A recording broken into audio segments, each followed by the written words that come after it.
Jonggrang Bandung Bondowoso tahu sih. Tahu tapi sedikit. Belum. Kan ada dua kerajaan loh itu. Aku lupa kerajaannya apa, tapi yang jelas itu ada perselisihan antara dua kerajaan itu. Antara Roro Jonggrang sama Bandung Bondowoso. Si Bandung Bondowoso ini suka sama si Roro Jonggrang. Disuruh bikin candi 1000 dalam Semarang. Si Roro Jonggrang ingin menggagalkan itu. Candi Prambanan. Percaya. Kalau aku sih lebih percaya yang sekian tahun. Kerja keras. Seringkali orang-orang zaman dulu itu kan membubuhi suatu bangunan yang katakanlah dianggap istimewa itu dengan bumbu-bumbu cerita-cerita yang agak mungkin klenek atau mistis gitu ya. Masa 1000 candi dibikin satu malam, tapi nggak tahu lah kalau Bandung Bondowoso itu sakti ya nggak tahu.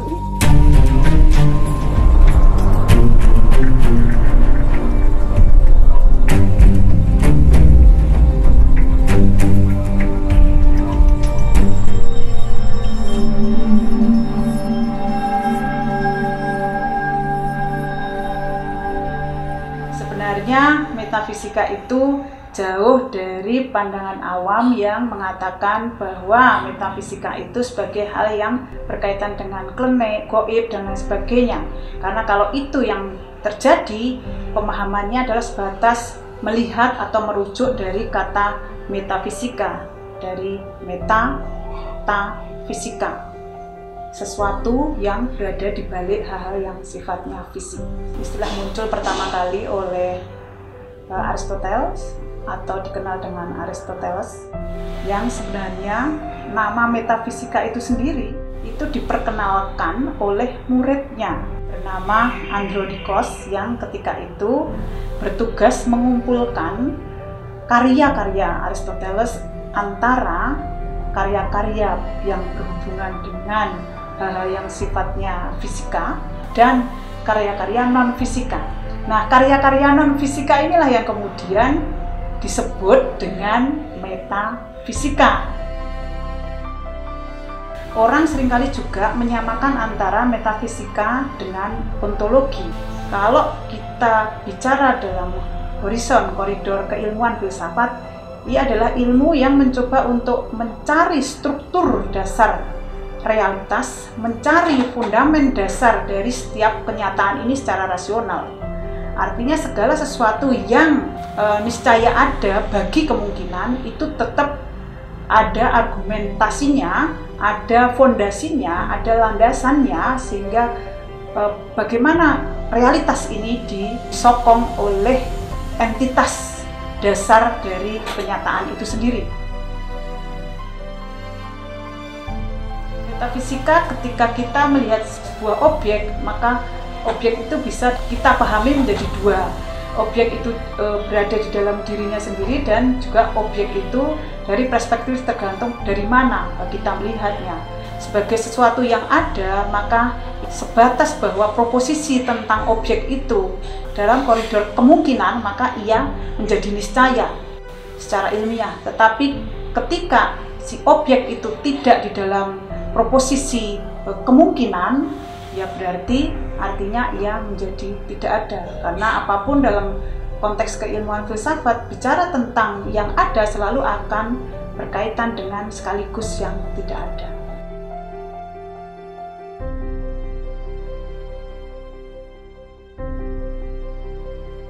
Jadi folklore itu bagian dari sastra lisan. Di dalamnya ada mitos, ada legenda, dan seterusnya. Ada yang bersifat historis dalam tanda petik gitu ya. Ada yang bersifat kemudian mungkin yang bersifat edukasi, nasihat.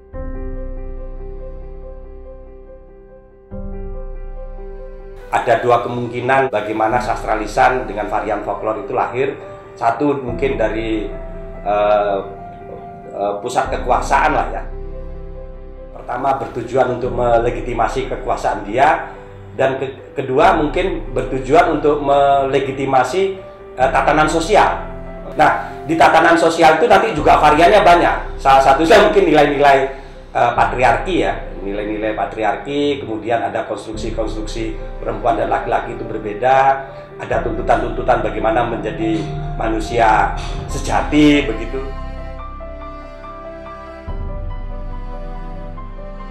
Secara umum banyak cerita sebetulnya berkembang memang secara lisan, sehingga kemudian kalau pertanyaannya ada nggak teks-teks yang bisa dirunut, agak sulit dalam pengertian begini. Awal-awalnya memang mungkin itu cuma sekedar cerita yang mungkin dalam kondisi terbatas ditulis oleh pujangga-pujangga tertentu, karena pada zaman itu kan yang bisa menulis sedikit, sangat sedikit pujangga-pujangga kerajaan pada Majapahit, mungkin beberapa orang tua yang bisa menulis, itu pun dengan pesan tertentu dari penguasanya ya.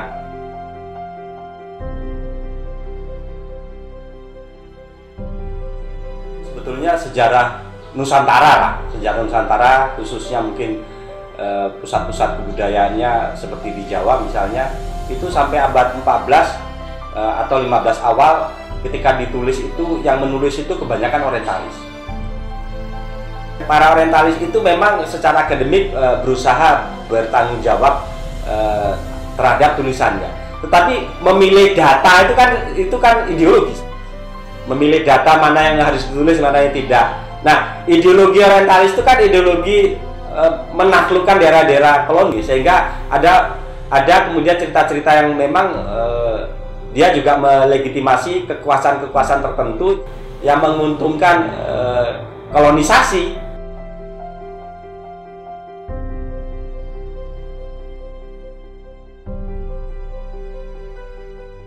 Folklor Roro Jonggrang Bondowoso itu tentu sebagai sebuah entitas realitas, ia pasti akan memiliki berbagai macam dimensi, memiliki berbagai macam perspektif yang dari aspek atau sudut pandang mana kemudian kita memaknainya. Kalau kita melihat di dalam konteks kesejarahan, Roro Jonggrang Bondowoso misalnya, itu kan dilatar belakangi oleh setting cerita ketika ada dua kerajaan, yaitu Pengging dan kerajaan Boko. Kerajaan Boko itu, atau yang dikenal dengan kerajaan Prambanan, itu dikuasai oleh raja yang memiliki seorang putri cantik jelita bernama Roro Jonggrang. Sementara Pengging itu dikuasai oleh seorang raja yang terkenal ambisius, terkenal arogan, dan selalu haus untuk bisa memperluas area kekuasaannya. Suatu ketika ia mencoba untuk memperluas area kekuasaannya dengan menyerang kerajaan Boko. Dan akhirnya datangnya serangan dari kerajaan Pengging itu tanpa disadari dan berakibat kepada kalahnya kerajaan Boko.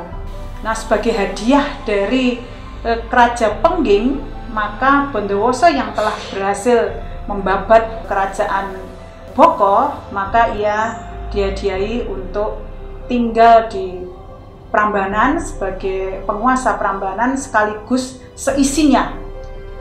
Dan isinya itu diantaranya adalah ada putri cantik jelita itu. Nah, ketika melihat kecantikan paras dari putri jelita Roro Jonggrang ini, maka Bandung Bondowoso kemudian mengutarakan niatnya untuk bisa mempersunting Roro Jonggrang sebagai permaisurinya.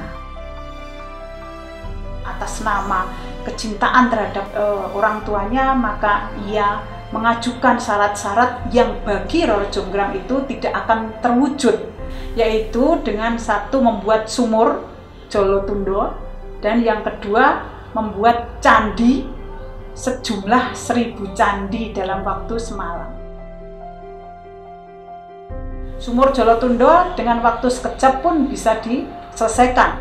Maka dipenuhilah syarat yang kedua untuk bisa memiliki Roro Jonggrang dengan membuatkan candi sejumlah 1000 candi dalam waktu semalam. Ia kerahkan seluruh jinnya untuk membentuk atau membuat candi itu, tetapi lagi-lagi Roro Jonggrang memikirkan berbagai macam tipu muslihat apa yang akan dilakukan dengan maksud jangan sampai Bandung Bondowoso bisa memenuhi permintaannya. Pertanyaan apakah kemudian kasus Prambanan yang 1 malam itu dianggap aneh atau tidak aneh. Ada beberapa situasi bahwa antara yang real, the real dengan yang imajiner, dengan yang simbolik, itu dinegosiasikan terus-menerus, dan dalam posisi itu kita berdiri di mana. Dan sangat mungkin memang ada kekuasaan atau kesaktian tertentu yang bisa membuat bangunan satu malam gitu loh. Tetapi yang paling penting adalah bagaimana ada kekuasaan-kekuasaan di luar nalar berusaha dinegosiasikan dengan nalar-nalar yang secara umum, secara normatif bisa kita pahami juga gitu loh.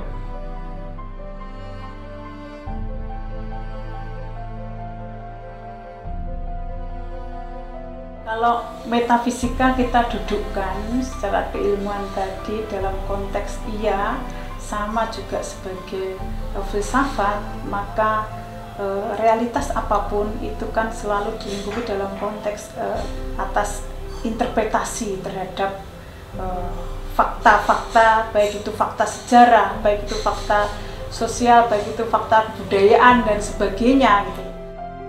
Dari aspek misalnya Roro Jonggrang, betapa ia sebagai seorang anak yang betul dengan tulus mencintai orang tuanya atas nama ayahnya, apapun yang terjadi ia pasti akan cinta itu mengalahkan apapun terhadap orang tuanya.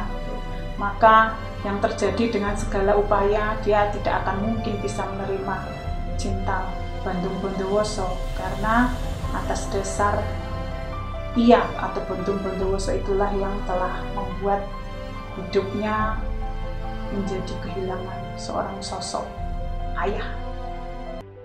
Di sisi lain, jika memang kita tidak memiliki atau kita menyatakan tidak, mestinya itu diucapkan juga dengan tidak tanpa ragu-ragu. Tetapi Roro Jonggrang kan dalam hal ini tidak, ia tetap berbagai macam dalih, membuat cerita, membuat syarat-syarat untuk bisa dipenuhi oleh Bandung Bondowoso, meskipun dia sangat yakin bahwa itu tidak akan mungkin dilakukan. Nah, ini bagi Bandung Bondowoso juga dalam konteks hubungannya dengan Roro Jonggrang itu kecintaannya yang luar biasa, komitmennya untuk selalu jujur apa adanya terhadap cintanya kepada Roro Jonggrang. Apapun yang dilakukan meskipun dengan pengkhianatan atas komitmen yang dilakukan oleh Roro Jonggrang, itu pun lagi-lagi dia masih bisa menahan, tetapi akhirnya manusia tetap adalah makhluk yang di dalam dirinya itu mengandung segala kemungkinan yang serba terbatas.